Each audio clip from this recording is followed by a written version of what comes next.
Seo scéilín bhí Cháilín an Coileach Codlatach. Coileach nach an éirí maidin. Uair amháin bhí feirm agus bhí go leor ainmhithe an bheirm sin. Bhí beithí agus cuire an, bhí capla agus asail an, mucha, géan agus lachan, torcaithe agus carcha, mada agus cot. Bhí siad ar fad a brethir an Coileach Cháilín den iad a chúiseacht maidin. Coileach cinálta a bheith Cháilín. Bhí sé an mhór leis na hainmhithe ar fad an bheirm. Ach bhí laige hAoine a baint leis. Laige uafásach go Coileach. Ní raibh Cháilín in an éirí maidin. Lá hAoine ar chud Cháilín amach bhí go leor jabannaí nar dearnú an am bheirm. Níor bliú na beithí, níor bailíú na hibhachaí, agus níor tugadh bí agus na hainmhithe an amach an airad.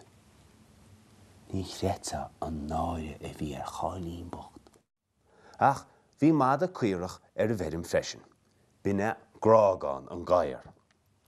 Sbudháile grágán éirí moch maidin. Uair nóchó, nuair a thug grágán fhí deire gur an Coileach fós na chola, chúise sé an éirim lena chud tafainn. Má thú san feirmór, mar a chosach grágán bheith muid ar fad fós na gola.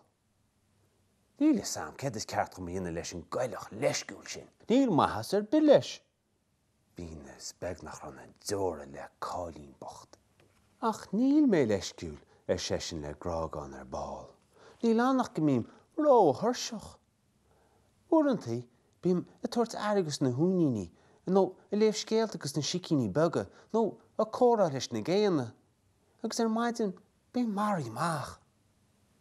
An ocht sa grágán, béad a chola breá lua. Baitú a hí maidin in sin le fáing I geall Lae agus bain feirmór an sásta leat. An é sin chua Cháilín a chola deas lua. Ach níor tháinig colar bethir. Chula sé úil na méileach. Tá súil an gúil fáilí deasig na húnaíní an ochta deir sé le sin. In sin chula sé síp na sicíní. Tá súil an go mbeidh na sicíní an cola nuair nar léime scéalghóipe ar Cháilín. Bhí an Coileach bocht chomh bhí na cháirde beag ar fad, gur chodail sé amach maidin. An iad ar gin, bhain Cháilín tríal is péide clús an cosanta chur hain, onas nach gluiseach sin na húna méileach, nó síp na sicíní. Ach bhí sé fósaid ina imní, agus maidin ní cairdiúil a chúise ainmhithe na feirme ach woof. An iad sin, bhain sé tríalas dálóg a chur os cinnaá húil. Ach níor chur sé sin a cholach an heiride. Ha mó róhann am gan Coileach Codlatach sin, a dúirt san feirmór maidin. Ha máireach bhaid Cháilín a techa go mar go lumsa. Díolama agus ba déir leis a tefóite ar fad.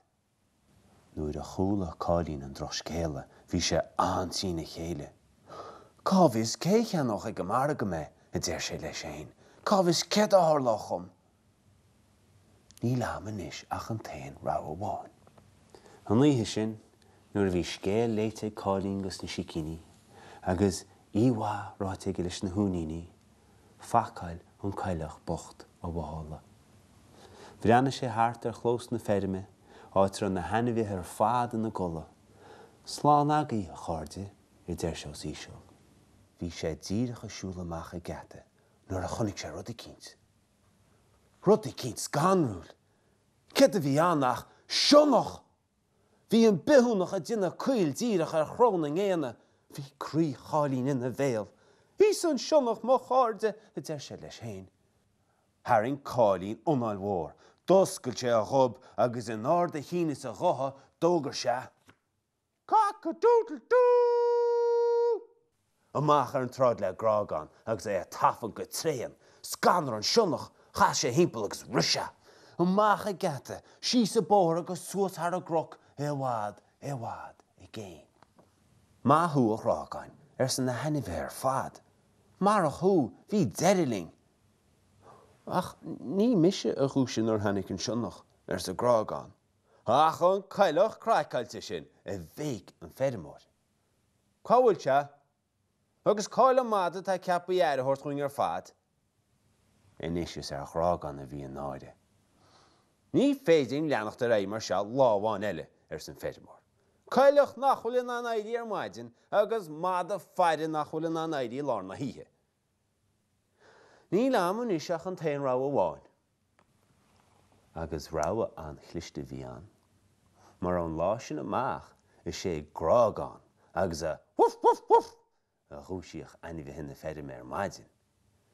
Bhíoch cad Cáilín fálaachta na chola ar fan na maidine. Nuair a hagach an níthe, léach an Coileach cneasta scéilín gus na sicíní.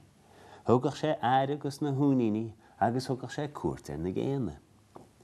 Agus an sin, danach sé na hí a feirmach. Agus bhí sé ré a gcónaí leis an bhéirim ar fád a chúiseacht le cac-a-doodle-doo. Sin inis sin scéilín hí Cháilín an Coileach nach ran an éirí ar maidin.